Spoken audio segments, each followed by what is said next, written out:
آج کا خداوند کا کلام ہے جو ہم بائبل مقدس میں سے دیکھیں گے، لوکا کی انجیل اس کا 2 باب، اور جیسے جیسے روح القدس مجھے گائیڈ کرے گا اس طرح سے میں آپ کو کلام سناؤں گی۔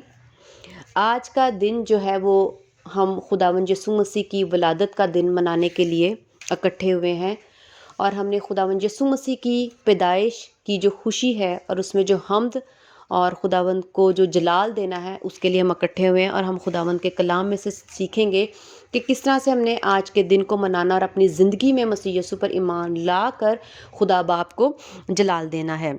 میں پڑھوں گی لوکا کی انجیل اس کا 2 باب اس کی پہلی آیت سے۔ ان دنوں میں ایسا ہوا کہ قیصر اگستین کی طرف سے یہ حکم جاری ہوا کہ ساری دنیا کے لوگوں کے نام لکھے جائیں۔ یہ پہلی اسم نویسی سوریا کے حاکم کورنیس کے عہد میں ہوئی، اور سب لوگ نام لکھوانے کے لیے اپنے اپنے شہر کو گئے۔ یہاں پر ہم دیکھتے ہیں کہ جو بادشاہ ہے، ہم یہ دیکھتے ہیں کہ قیصر کے زمانے میں، قیصر کے وقت میں، اس زمانے میں ایک لڑکا پیدا ہوتا ہے جو میں 5ویں آیت میں پڑھوں گی، تاکہ اپنی منگیتر مریم کے ساتھ جو حاملہ تھی نام لکھوائے۔ اب ایک اس زمانے میں، قیصر کے زمانے میں ایک عورت ہے جس کا نام مریم ہے، اس کے وہ حاملہ ہے، اور ساتھ آگے میں پڑھتی ہوں، جب وہ وہاں تھے تو ایسا ہوا کہ اس کے واضح حمل کا وقت آ پہنچا اور اس کا پہلوٹا بیٹا پیدا ہوا، اور اس نے اس کو کپڑے میں لپیٹ کر چرنی میں رکھا کیونکہ ان کے واسطے سرائی میں جگہ نہ تھی۔ اب ایک عورت ہے جس کا نام مریم ہے، ٹھیک ہے، اور وہ حاملہ ہے، اور اس کے پلوٹا بیٹا یعنی پہلا بیٹا پیدا ہوا، اور اس نے اس کو لپیٹا ہوا ہے کپڑے میں، اور وہ کہاں پر ہے؟ چرنی میں۔ آج ہم یہ بات کریں گے، ہزاروں، جب سے دنیا بنی ہے ہزاروں عورتیں مائیں بنی ہیں، ہزاروں نے پلوٹو بیٹوں کو جنم دیا ہے۔ یہ ایسا کون سا بیٹا ہے پلوٹا؟ کیونکہ ہر جب عورت ماں بنتی ہے تو جو پہلا بچہ ہوگا وہ پلوٹا ہے، اور بہت سو کے پلوٹی بیٹیاں پیدا ہوتی ہیں، اور بہت سو کی، ہزاروں کی پلوٹے بیٹے۔ لیکن یہ کون سا ایسا زمانہ ہے جہاں پر ایک ایسا بیٹا پیدا ہوا ہے جس کے لیے آسمانی جلال اور فرشتے بھی ہم دیکھتے ہیں آگے خداوند کے کلام میں سے۔ 8ویں آیت سے پڑھوں گی۔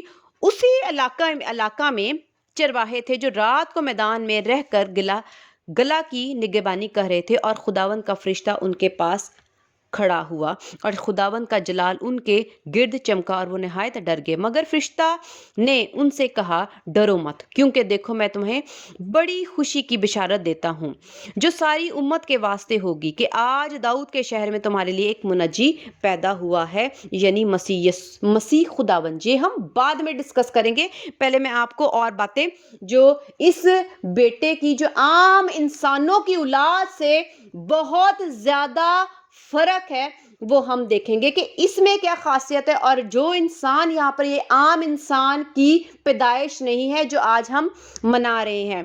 آگے میں پڑھتی ہوں 12ویں آیت سے۔ اور اس کا تمہارے لیے یہ نشان ہوگا کہ تم ایک بچے کو کپڑے میں لپٹا اور چرنی میں پڑا ہوا پاؤ گے، اور یکایک اس فرشتے کے ساتھ آسمانی لشکر کی ایک گروہ خدا کی حمد کرتی اور یہ کہتی ہوئی ظاہر ہوئی کہ۔ اب میں یہاں پر ہم دیکھتے ہیں کہ جو ہم لوکا کی انجیل میں سے یہ پڑھ رہے ہیں کہ یہاں پر فرشتے آئے ہیں۔ پہلی بات کہ یہاں پر فرشتے موجود ہیں۔ ہزاروں مائیں جب اپنی اولاد کو پیدا کرتی ہیں تو فرشتے آ جاتے ہیں۔ فرشتے پیغام دیتے ہیں کہ ہم لوگ فون پہ یا اپنے رشتہ داروں کو بتاتے ہیں کہ جی ہمارے فلاں کے ہاں بیٹا پیدا ہوا ہے، فلاں کے ہاں اولاد پیدا ہوئی ہے، بیٹی پیدا ہوئی ہے۔ لیکن یہاں کا پیغام کون دے رہا ہے؟ یہ کون پیدا ہوا کہ جس کا پیغام جو ہے نہ میسج کے تھرو ہے، نہ لیٹر خطوط کے ذریعے سے دیا جا رہا ہے، نہ رشتہ دار ایک کے بعد دوسرے کو بتا رہا ہے، اور خبر جو ہے وہ پھیل رہی ہے۔ یہ کون ہے؟ کیا یہ عام بیٹا ہے؟ کیا یہ عام انسان پیدا ہوا ہے؟ جیسے ہم پیدا ہوتے ہیں، جیسے ہماری پیدائش ہے، کیا یہ عام ہے؟ نہیں، ہم اس کو پہلا نقطہ دیکھتے ہیں کہ جب جس بیٹے کی، اس اولاد کی، اس کی پیدائش ہوتی ہے، اس انسان کی پیدائش ہو رہی ہے، کلام کے مطابق یہ مجسم ہوا انسان، یہ کون ہے جو کلام مجسم ہوا؟ یہ کون ہے کہ اس کی خبر کون دے رہا ہے؟ فرشتے دے رہے ہیں کہ یہ عام انسانوں سے فرق کچھ عمدہ، کوئی اعلیٰ، کوئی بزرگ، اونچی ذات کا اور جلالوں کا جلال کوئی پیدا ہوا ہے، جس کا پیغام فرشتے دے رہے ہیں اور ایک دوسرے بتا رہے ہیں کہ کوئی پیدا ہوئے، اور تمہارے لیے یہ نشان ہوگا کہ یہ اسپیشل کون ہے جو چرنی میں پڑا ہوگا۔ کس کس کے بچے چرنی میں پیدا ہوتے ہیں؟ کون چلا جاتا ہے سرائی میں اور وہاں پر اولاد پیدا ہوتی ہے؟ لوگ یہ چاہتے ہیں کہ وہ امریکہ میں جا کے ڈیلیوری کرائیں، کینیڈا میں کروائیں، تاکہ ان کی جو نیشنلٹی ہے وہ یہ ہو، لیکن کوئی یہ نہیں کہتا کہ آؤ ہم جا کے سرائی میں جا کے جگہ لیں اور وہاں پہ بچے کو پیدا کرے۔ یہ واحد ذات ہے، کیونکہ لکھا ہوا ہے کہ یہ اس کے لیے کیا ہوگا؟ یہ ایک نشان ہے کہ تم ایک بچے کو کپڑے میں لپٹا اور چرنی میں پڑا ہوا پاؤ گے۔ یعنی ہمارے لیے یہ ایک پہچان ہے کہ یہ اسپیشل بچہ، بزرگ بچہ، یہ جو جلال کا بچہ ہے، یہ کون ہے؟ جب تم لوگ دیکھو کہ یہ چرنی میں ہے، یہ وہ بچہ ہے جو خاص ہی بچہ ہے، یہ عام بچہ نہیں ہے۔ پھر ہم دوسرا دیکھتے ہیں کہ جب ہم متی کی انجیل میں سے دیکھتے ہیں، اس کا دوسرا باب اس کی 10ویں آیت، متی کی انجیل اس کا دوسرا باب اس کی 10ویں اور 11ویں آیت پڑھوں گی۔ وہ ستارہ کو دیکھ کر نہایت خوش ہوئے اور اس گھر میں پہنچ کر بچے کو اس کی ماں مریم کے پاس دیکھا اور اس کے آگے گر کر سجدہ کیا اور اپنے ڈبے کھول کر سونا اور لبان اور مر اس کو نظر کیا۔ آمین۔ ہم یہاں پر دو چیزیں سیکھیں گے، جہاں پر لکھا ہے اور اس کے آگے گر کر سجدہ کیا۔ سجدہ جو کیا جاتا ہے واحد خدا کی ذات ہے جس کو سجدہ کیا جاتا ہے۔ انسان کو آپ سجدہ کسی بھی قانون اور خدا کے کسی قانون کے ذریعے سے بھی کوئی بھی ایسی بات نہیں ہے جس کے آپ یہ کہہ سکو کہ ہم نے فلاں شخص کو خدا کے لیے سجدہ کیا۔ ایسا کوئی انسان پیدا نہیں ہوا، نہ کوئی ایسا انسان پاک ذات اور اعلیٰ اور بزرگ ہے جو ایسی حیثیت رکھے کہ اس کو سجدہ کیا جا سکے۔ یہاں پر ہم دیکھتے ہیں کہ یہ ایسا بچہ جو ہمارے لیے اس زمین پر چرنی میں پڑا ہوا ہے، ہمارے لیے پیدا ہوا، اس کو سجدہ کیا جا رہا ہے۔ اس کا مطلب ہے خود اپنی ذات میں خدا ہے، یہ عام بچہ نہیں ہے۔ اگر ہم آج پوری دنیا اس کی خوشی مناتی ہے کہ یہ خدا کا بیٹا ہے، تو ہم صحیح اور اپنے حق پر، سچائی پر ہیں کہ ہم خداوند یسوع مسیح کی جس کی پیدائش کو آج ہم مناتے ہیں اور پوری دنیا کو مناتے ہیں، یہ بہت بڑا سچ ہے۔ یہ ہم ایک انسان کو سجدہ نہیں کرے، ایک انسان کی عبادت نہیں کرے، ایک انسان کے پیچھے نہیں چل رہے، بلکہ ہم زندہ خدا کے پیچھے چل رہے ہیں۔ جو مذاہب یہ سمجھتے ہیں کہ ہم کسی انسان کے پیچھے چلتے ہیں یا یسوع مسیح انسان تھے، وہ انسان ضرور بن کر آئے ہماری خاطر، وہ اس جسم میں ضرور مجسم ہوئے مگر ہماری خاطر، لیکن یہ خود سے اپنی ذات میں انسان، عام انسان جو ہم ہیں وہ نہیں، بلکہ زندہ خدا ہے، اور اس کی عظمت اتنی بلند ہے کہ لوگ جب یسوع مسیح کی پیدائش میں یسوع کے سامنے، یسوع کے پاس آتے ہیں تو وہ کیا کرتے ہیں؟ اس کو سجدہ کرتے ہیں۔ اس کا مطلب ہے کہ یسوع مسیح ہمارا زندہ خدا ہے اور وہ کوئی عام انسان یہاں پر پیدا نہیں ہوا۔ ہم 10ویں آیت میں دیکھتے ہیں، وہ ستارے کو دیکھ کر نہایت خوش ہوئے۔ اب ہم یہاں پر دیکھتے ہیں کہ ستارہ ایک وسیلہ ہے۔ ستارے کا مطلب ہے کہ وہ ایک وسیلہ ہے، وہ راستہ دکھا رہا ہے۔ ایسا کون سا بچہ ہے جس کے لیے کائنات راستہ دکھائے، جس کے لیے آسمان کے ستارے، سورج، چاند، ستارے، فرشتے سب آگے ہیں؟ ایسا کون سا بچہ ہے؟ ہمارے لیے جب ہمارے بچے پیدا ہوتے ہیں تو ہم کیا ہی خوش ہوتے ہیں۔ ہمارے مائیں، ہمارے مطلب ہماری جو مطلب رشتہ دار ہوتے ہیں، ہم لوگ خود، ہماری ماں، ہمارا باپ، ہمارے بہن بھائی کتنی خوشی کرتے ہیں کہ جی ہماری بہن، ہماری بیٹی، ہماری بیوی ماں بن کر اس نے ایک اولاد کو پیدا کیا، اور کتنی خوشی مناتے ہیں۔ لیکن کیا ہماری خوشی میں ستارے شامل ہوتے ہیں؟ کیا ادھر آ کے وہ چمکنا شروع ہو جاتے ہیں؟ ہاں، ہمارے لیے وہ بچہ بہت زیادہ خوشی کا باعث ہوتا ہے، لیکن خدا کا وہ بیٹا ہے، وہ خدا کا بیٹا ہے، اس لیے خدا نے پوری کائنات کو اپنے بیٹے کے جلال کے لیے پیچھے لگا دیا۔ تو جب ہم لوگوں کی اولاد پیدا ہوتی ہے، خواہ وہ ہمارے لیے بہت زیادہ اہمیت اور قدر رکھتی ہے، تو بھی ہم ان کے لیے، اپنی زندگی کے لیے، اپنے بچوں کو جلال دینے کے لیے بھی ہم اپنے لیے ستارے نہیں حکم دے سکتے کہ ستارے ہمارے لیے آ جائیں یا وہاں ٹھہر جائیں اور ستارے کی روشنی اس پر پڑے۔ کیا ہم، ہاں، اگر ہمارے اندر ایسی قدرت ہوتی تو ہم کرنا ضرور چاہتے، مگر ہمارے اندر ایسی قدرت نہیں۔ لیکن جس کے اندر قدرت ہے وہ خدا کی ذات ہے۔ اس نے جب اپنے اولاد کو، اپنے بیٹے کو، اکلوتے بیٹے کو جب زمین پر بھیجا، تو اس نے اپنی قدرت سے، اپنی اللہ خزانے سے، اپنے بیٹے کی پیدائش پہ ہم لوگ لائٹیں لگاتے ہیں نا، اس نے بھی ستارہ چمکایا۔ اس کا مطلب ہے کہ وہ کسی عام انسان کی اولاد نہیں تھی۔ ہم یہ نہیں کہہ رہے کہ وہ مریم کا بیٹا ہے، وہ خدا کا بیٹا۔ اگر مریم کا بیٹا ہوتا تو وہ ستارہ چمکا نہیں سکتی تھی، فرشتوں کو بلا نہیں سکتی تھی، کیونکہ انسان کے تابع یہ چیزیں نہیں ہیں، صرف خدا ہی کے تابع یہ چیزیں ہیں۔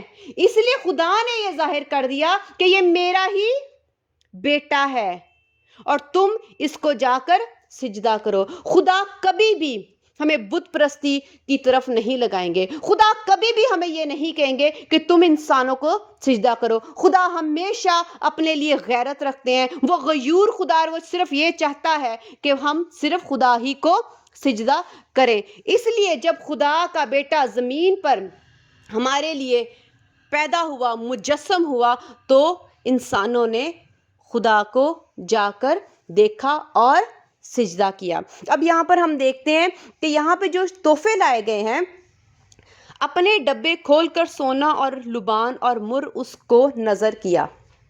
ٹھیک ہے، ہم ایک دوسرے کو سونے کے تحائف دیتے ہیں، گفٹس دیتے ہیں۔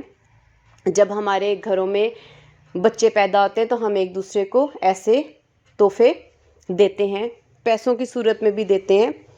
لیکن یہ کتنی فرق بات ہے کہ جب سونا دیا جا رہا ہے، لبان دیا جا رہا ہے، مر دیا جا رہا ہے، تو اس میں نشانیاں بتائی جا رہی ہیں کہ جو سونا ہے وہ، اس کا مطلب ہے کہ وہ ایک بادشاہ ہے، بزرگ ہے۔ کیا ہمارے بچے جب پیدا ہوتے ہیں تو ہمیں یہ پتہ ہوتا ہے ہر کوئی منسٹر بنے گا، پریزیڈنٹ بنے گا؟ کوئی مزدور بنتا ہے، ٹھیک ہے، کوئی پلمبر بنتا ہے، کوئی ٹیلر بنتا ہے، کوئی ڈرائیور بنتا ہے، کچھ پڑھ جاتے ہیں کسی آفس میں کلرک لگ جاتے ہیں، کچھ اس سے تھوڑی سی اچھی آ جائیں گے تو بینک میں چلے جائیں گے، کچھ ٹیچرز بن جائیں گے، ٹھیک ہے۔ تو کوئی بادشاہ بنتا ہے پوری کائنات کا؟ کوئی بھی نہیں۔ لیکن خداوند یسوع مسیح جب پیدا ہوئے، جس کی آج ہم خوشی منا رہے ہیں، ہم جانتے ہیں کہ وہ کوئی انسان کی اولاد نہیں، خواہ مریم سے ضرور پیدا ہوا، لیکن وہ روح القدس کی وجہ سے پیدا ہوا۔ تو آج ہم جس کی عبادت کر رہے ہیں وہ کوئی انسان نہیں بلکہ خدا ہے، اور وہ خدا جو ہے وہ پوری کائنات کا بادشاہ ہے۔ ہم دیکھتے ہیں کہ لبان اور مر، جب ہم مر کو دیکھتے ہیں تو وہ نشانی ہوتی ہے کہ جب آپ ڈیتھ ہو جاتی ہے تو یہ خوشبودار چیزیں لگائی جاتی ہیں۔ خدا نے اپنے بیٹے کو ہمارے لیے بھیجا تاکہ وہ ہمارے گناہوں کا کفارہ دے سکے، کیونکہ جو گناہ حوا اور آدم نے خدا کی نافرمانی کر کے کر دیا تھا، انسانوں پر وہ گناہ آ گیا تھا، اور خدا نے اس وقت وعدہ کیا کہ میں تمہارے لیے ایک بیٹا جو ہے نا وہ عورت سے پیدا کروں گا، اور وہ جو ہے وہ سانپ کے سر کو کچلے گا۔ اب ہم یہ دیکھتے ہیں کہ جب ہماری اولاد پیدا ہوتی ہے تو ان کے ساتھ کیا ہوتا ہے؟ آپ کو پتا ہوتا ہے کہ اس نے کیا بننا ہے؟ آپ کو پتا ہوتا ہے اس نے کیا کرنا ہے؟ یا آپ کو پتا ہوتا ہے پیدائش سے پہلے کہ میں اس کو اس لیے پیدا کر رہی ہوں تاکہ یہ دنیا میں یہ کام کرے اور اس نے یہ مقصد پورا کرنا ہے؟ ایسا آپ کو پتا ہے؟ ہمیں انسانوں کو یہ چیزیں پتہ ہونا پہلے سے ناممکن ہے. خدا کی واحد ذات ہے جو یہ ساری باتیں پہلے سے جانتی ہے، اور خدا ہی ہے جو یہ سوچ لیں اور منصوبے باندھ لیں تو اس کو پورا کر سکتے ہیں. اگر ہم اپنے اولاد کے لیے یہ منصوبہ باندھ بھی لیں کہ میرا بیٹا پریزیڈنٹ ہوگا، تو کیا آپ کا منصوبہ پورا ہو جاتا ہے؟ آپ کی خواہش پوری ہو جائے گی؟ نہیں، ہرگز نہیں. کیا آپ کو پہلے سے معلوم ہے کہ اس کے اندر یہ صفات ہیں اور یہ کرنے والا ہے؟ ہم وہ بھی نہیں جانتے. لیکن خدا اپنے اندر یہ دونوں صفات رکھتے ہیں. خدا، اس کا مطلب ہے کہ خدا اس بچے کے ساتھ ہیں جو چرنی میں پیدا ہوا. کیوں؟ کیونکہ وہ خدا کا بیٹا ہے، اور خدا نے اس مقصد کے لیے اس کو جو پیدا کیا تو خدا نے اس مقصد کو بھی پورا کیا، پہلی بات. اور خدا یہ قدرت رکھتے ہیں کہ وہ اپنی پلانز کو، اپنے منصوبوں کو ہم انسانوں کے اندر پورا کر سکیں. اور وہی منصوبہ جو اپنے بیٹے کے لیے رکھا، خدا نے اس کو اپنے بیٹے میں پورا کیا. دوسرا، خدا کا ایک پلان تھا کہ میں نے یہ کرے گا، یعنی اس کو ہم کہیں گے نبوت، پروفیسی. ہم نہیں جانتے کہ آگے کون کیا کرنے والا ہے، لیکن خدا جانتا ہے. خدا جانتا ہے. اس کا مطلب ہے کہ اس بیٹے کے پیچھے خدا کی ذات خود سے شامل ہے. اس کا مطلب ہے یہ عام انسان یا عام پیدائش نہیں ہے، یہ ایک مقصد کے لیے پیدائش ہوئی. اور وہ کیا مقصد ہے؟ کہ خدا نے اس مقصد کے لیے کہ یہ مستقبل میں کیا کرے گا، میرے لوگوں کے لیے جو گناہ میں اور شیطان اور ابلیس کے زور کے نیچے ہیں، اس کا جوا یہ توڑے گا اور سارے گناہ کو اوپر لے کر میرے لوگوں کو موت اور گناہ سے نجات دے گا. اب ہم دیکھتے ہیں خداوند کے کلام میں سے لوکا کی انجیل، اس کا دوسرا باب، اس کی 10ویں آیت. مگر فرشتہ نے ان سے کہا، ڈرو مت، کیونکہ دیکھو میں تمہیں بڑی خوشی کی بشارت دیتا ہوں جو ساری امت کے واسطے ہوگی. آمین. پہلی بات ہے، جب میں نے یہ بتایا کہ جو بچہ پیدا ہوتا ہے، اگر ہم سوچ بھی لیں کہ یہ پریزیڈنٹ بنے گا تو وہ پوری دنیا کا نہیں بنتا، ساری امت کا، سب کا، پوری دنیا کا نہیں بنتا، بلکہ وہ ایک کسی ملک کا بن سکتا ہے، کسی ایک شہر کا کوئی اچھی پوسٹ پہ آ سکتا ہے، لیکن وہ پوری کائنات، پوری دنیا کا نہیں آ سکتا. اب یہاں پر ہمارے لیے کیا خوشی کی بات ہے کہ جب خدا نے اپنے بیٹے یسوع مسیح کو اس مقصد کے لیے پیدا کیا کہ یہ زمین پر آئے اور یہ میرے لوگوں کے لیے کفارہ دے، تو پھر اس کا مطلب ہے کہ جب وہ کفارہ ہماری زندگیوں میں ہمیں مل جاتا ہے تو یہ ہمارے لیے کیا ہے؟ بہت بڑی کی بشارت ہے، خوشی کی بات ہے، یہ بہت بڑی خوش خبری ہے. جب آپ کو یہ بتایا جاتا ہے کہ فلاں شخص آپ کا عزیز، کوئی بھی خدا نہ کرے اگر وہ کوئی جیل میں ہے اور وہ وہاں پہ قید ہے، کسی نے اس کو کڈنیپ کر لیا ہے یا کوئی ایسا حادثہ ہو گیا ہے اور وہ بڑی دیر ہوگی کہ آپ سے مل نہیں سکتا، اور اگر آپ کو پتا چلے کہ اس کو وہاں سے رہائی مل گئی ہے، وہ اس قید سے چھٹ گیا ہے، یا اس کو پھانسی کی سزا ہونے والی تھی لیکن قانون نے اس کو چھوڑ دیا ہے اور اب وہ نہیں مرے گا، تو کیا ہی خوشی کی بات آپ کے لیے ہوگی. تو اسی لیے خدا نے جب اپنے بیٹے کو بھیجا تو فرشتوں نے یہ کہا کہ تمہارے لیے یہ خوشی کی بشارت کی بات ہے، یہ پیغام خوشی کا پیغام ہے جو تم لوگوں کو، یہ عام بچہ پیدا نہیں ہوا بلکہ خدا کا بیٹا پیدا ہوا ہے، جس خدا نے اس کو اس منصوبے کے لیے پیدا کیا ہے کہ وہ تمہارے لیے خوشی کا باعث بنے. تو یہ کوئی عام بچہ نہیں. اگر ہم آج خداوند یسوع مسیح کی اس پیدائش کو منا رہے ہیں تو ہمارے اندر یہ خوشی شامل ہے. ہم جانتے ہیں کہ ہم اس کی پیدائش کی خوشی اس لیے منا رہے ہیں کیونکہ یہ ہمارے لیے کفارہ دینے کے لیے زمین پر آئے، اور انہی کے آنے کی وجہ سے ہم بہت بڑی خوشی کو پا لیتے ہیں. دیکھتے ہیں کہ لوکا کی انجیل، اس کا دوسرا باب، اس کی 13ویں آیت میں لکھا ہوا ہے، اور یکا یک اس فرشتہ کے ساتھ آسمانی لشکر کی ایک گروہ خدا کی حمد کرتی اور یہ کہتی ظاہر ہوئی کہ اب ہم یہاں پہ دیکھتے ہیں کہ جو فرشتے آئے وہ بھی خوش ہیں، حمد کریں، تعریفیں کریں، پرستش کریں ہیں، اور صرف ایک فرشتہ نہیں بلکہ لکھا ہوا ہے کہ آسمانی لشکر، لشکر کا کیا مطلب ہوتا ہے؟ ملٹیٹیوڈ، بہت زیادہ، جس کو آپ گن نہیں سکتے، بہت زیادہ۔ صرف ایک فرشتہ حمد نہیں کر رہا بلکہ بہت سے فرشتے ایک فرشتے کے ساتھ مل کر حمد اور تعریف کر رہے ہیں، پرستش کر رہے ہیں۔ اور کیا کہہ رہے ہیں؟ کیوں خوش ہیں؟ کیونکہ وہ چاہ رہے ہیں کہ جو خدا کی مرضی ہے، اور خدا کی کیا مرضی ہے؟ ہم انسانوں کو گناہوں سے نکالنا، ہمیں گناہوں سے نجات دینا، موت سے رہائی دینا۔ اب خدا کی یہ خوشی ہے اور فرشتے اس میں خوش ہیں، فرشتے اس خوشی میں خوش ہیں کہ ہم لوگوں کو، انسانوں کو نجات ملنے والی ہے۔ فرشتے بھی خدا کے اس مرضی میں خوش ہیں۔ تو جب انسان خوش ہوتا ہے تو کیا کرتا ہے؟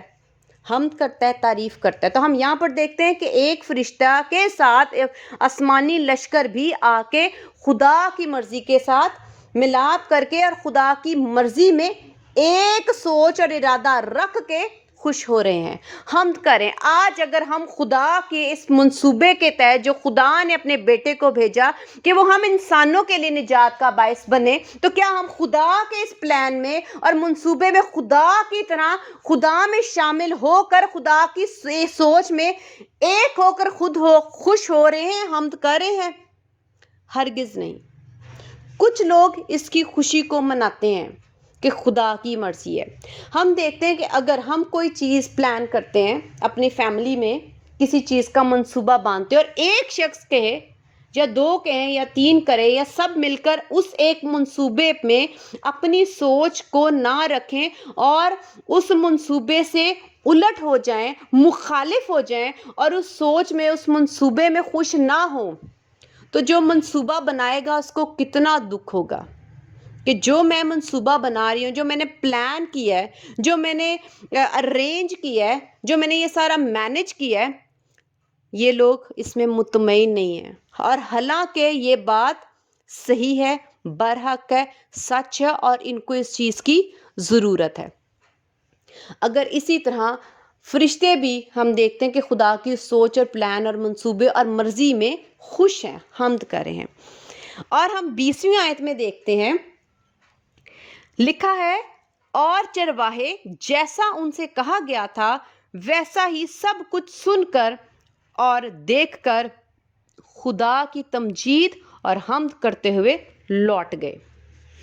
کیا ہم خداوند کی اس مرضی جو خدا نے اپنے بیٹے کو چرنی میں ہماری خاطر بھیجا، کیا ہم اس منصوبے میں، جب اس منصوبے کو ہم دیکھتے ہیں جیسے چرواہوں نے یہ دیکھا، جب ہم آج اس کو دیکھتے ہیں، جانتے ہیں، سمجھتے ہیں، پہچانتے ہیں کہ یہ خدا کا بیٹا ہے اور خدا نے اپنے بیٹے کو ہماری نجات اور کفارہ کے لیے بھیجا ہے، جب ہم یہ بات دیکھ لیں، اس کا مطلب ہے یہ دیکھا۔ اب ہم جا کے وہ سین نہیں دیکھ سکتے، لیکن جہاں پر دیکھنے کا مطلب ہے کہ اگر ہم خدا کی اس بات کو پہچان رہے ہیں، دیکھ رہے ہیں، سن رہے ہیں، کلام سے سمجھ رہے ہیں، بائبل مقدس سے سمجھ رہے ہیں، تو کیا ہم دیکھ کر ہم بھی ان چرواہوں کی طرح خدا کی تمجید اور حمد کر رہے ہیں؟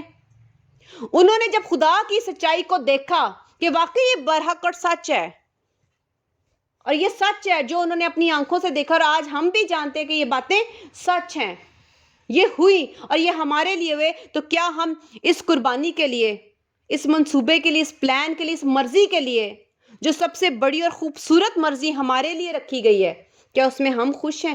کیا اب ہم خوش ہو کر خدا کی حمد کر رہے ہیں، خدا کے نعرے لگاتے ہیں، خدا کی تمجید کرتے ہیں؟ لیکن ہم زیادہ وقت کس میں تمجید کر رہے ہوتے ہیں؟ اپنے کپڑوں کی، اپنی زندگی کی، میں وہ، میرے کپڑے میں وہاں سے لیتا ہوں، ہم اپنی تعریف کر رہے ہوتے ہیں، میرا رنگ روپ، میرے بال، میرے نیلز، میرے کپڑے، میرے جوتی، ہم ان چیزوں کی تعریف کرتے ہیں، ہم خدا کی حمد نہیں کر رہے ہوتے، ہم خدا کی تعریف نہیں کرتے۔ تو اگر ہم خدا کی اس مرضی کو پہچان لیں اور ہم یہ جان لیں کہ خدا نے ہمارے لیے یہ کیا ہے اور کوئی اور شخص ہمارے لیے یہ نہیں کر سکتا تھا اور کوئی ہمیں نجات نہیں دے سکتا تھا، کوئی ہمیں بچا نہیں سکتا تھا، یہ کتنا مشکل ہے کہ جب آپ کسی کے لیے یہ قانونی طور پر یہ سزا دے دی جائے کہ اس کو پھانسی کی سزا ہوگی، تو یہ ناممکن ہے کہ اس کو دوبارہ سے وہاں سے بچایا جائے۔ لیکن اگر کوئی ایسا بچانے والا آ جاتا ہے تو کیا آپ بچانے والے کو کیا کہو گے؟ کیا اس کی بہت تعریف نہ کرو گے؟ کیا اس کی بہت حمد نہ کرو گے؟ کیا اس کے لیے آپ کے دل میں بہت قدر نہ ہوگی؟ کیا آپ کے ہونٹ اس کی تعریف کے لیے خاموش رہیں گے؟ ہرگز نہیں۔ ہم جگہ جگہ جہاں جائیں گے کہیں گے اس شخص کو اس شخص نے بچا لیا، چھڑا لیا، یہ تو ممکن ہی نہیں تھا، یہ تو ہو ہی نہیں سکتا تھا، لیکن اس نے اپنی کوشش سے، محنت سے اس کو بچا لیا۔ آج ہم بھی جہاں پر کھڑے تھے اس وقت جب ہم گناہ میں تھے اور مسیح یسوع نے ہمارے لیے اب تک جان نہ دی تھی، تو ہم بھی وہاں ہی کھڑے تھے کہ جہاں پر ہمیں کوئی نہیں بچا سکتا، اور موت میں ہم نے مرنا ہی مرنا تھا، اور وہ موت ایسی تھی کہ ہمیشہ کی آگ، اور وہاں کا کیڑا نہ مرنا تھا اور نہ ہی آگ بجھنی تھی، اور نہ ہی ایسا کوئی وہاں پر دروازہ، نہ کوئی کھڑکی، اور نہ کوئی راستہ ہے، اور نہ کوئی ایسی چھت، نہ سیڑھیاں جہاں سے ہم نکل سکتے تھے۔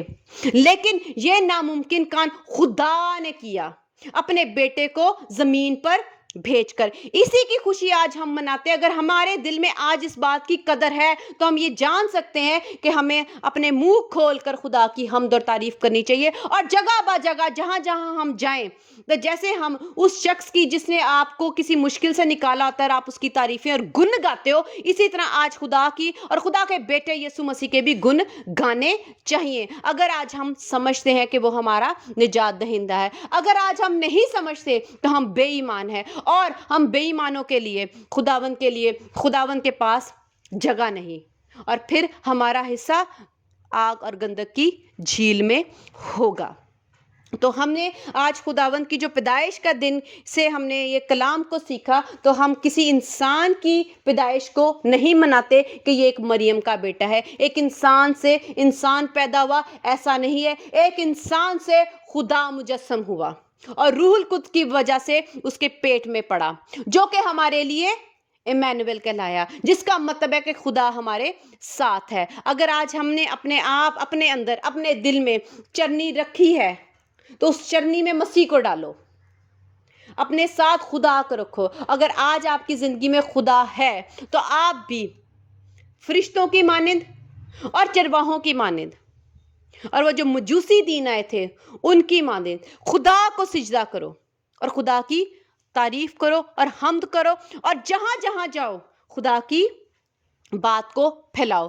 کیونکہ جب ہم دیکھتے ہیں کہ چرواہوں نے یہ فیصلہ کیا کہ جب انہوں نے یہ سچائی دیکھ لی تو انہوں نے کہا ہم بھی جا کر اس سچائی کو دوسروں کو بتائیں گے۔ تو کیا آج جو سچ آپ جانتے ہیں، اس کو جانتے ہو کہ مسیح یسوع ہمارے لیے پیدا ہوئے تھے، اور آج ہم یہ جانتے ہیں، تو کیا ہم بھی لوگوں کو یہ بتا رہے ہیں؟ ضروری نہیں یہ ایک چوپان کا کام ہے، ضروری نہیں یہ ایک ایونجلسٹ کا کام ہے۔ اب چرواہے جو تھے وہ ایونجلسٹ نہیں تھے، پاسٹر نہیں تھے، استاد نہیں تھے، لیکن جو انہوں نے سنا، دیکھا، اس سچائی کو انہوں نے بیان کیا۔ آج جتنے لوگ بھی مسیح یسوع کی سچائی کو جانتے اور پہچانتے ہیں، آپ جس سے بھی ملو اس سچائی کو بتانے سے ہرگز گریز نہ کرو اور نہ شرماؤ، کیونکہ اگر آج ہم نے شرمایا تو خداوند ہم سے بھی اس وقت شرمائیں گے۔ آمین۔ خداوند ہم سب کو اس کلام کے وسیلہ سے بہت برکت دے، اور آج ہم سب کو بہت برکت دے کہ ہم سب اپنی زندگیوں میں پاکیزگی لائیں، خداوند کے کفارے کو جانے نہ دیں، اس کی پیدائش کو اپنی زندگی میں، اگر ہم نے مسیح کو قبول نہیں کیا تو آج ہی قبول کریں، اور اگر کیا ہوا ہے تو اپنی زندگی سے حمد اور تعریف کریں، لوگوں کے سامنے اس چیز کی سچائی کا بیان کریں، اور اپنے آپ کو پاک اور مقدس ٹھہرائیں، اور خدا کے حضور آئیں اور خداوند کو وقت دیں۔ نہ صرف کپڑوں کے ساتھ اپنے آپ کو تیار کرو، بلکہ اپنی روح کے ساتھ بھی اپنے آپ کو خوبصورت بناؤ۔ خدا جو ہے وہ روح ہے، اور وہ چاہتا ہے کہ ہم روح اور سچائی سے اس کی پرستش کریں، اور ہماری جو روح ہے وہ پاک ہو، اور خدا پاک ہے۔ آمین۔ خداوند کا شکر ہے اس کلام کے لیے۔ ہاللیلویہ۔